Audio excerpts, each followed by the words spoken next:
هواية. أول شي مساء الخير، يا رب كلكم تكونون بخير. أنا جدا جدا جدا أتشرف بوجودي هنا، وأتشرف أيضا إنه دا أمثل المرأة العراقية.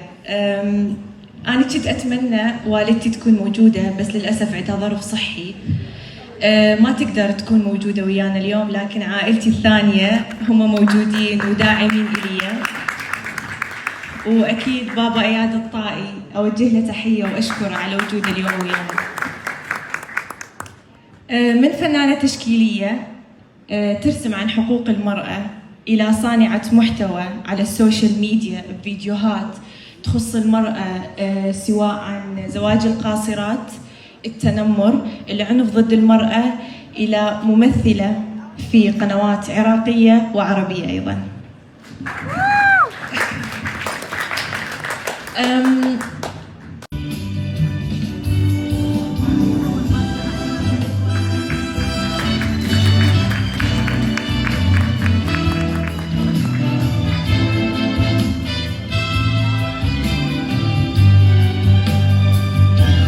سعيدة بالطاقات الموجودة هنا، بالنساء الموجودات هنا، فخورة بيكم من كل قلبي.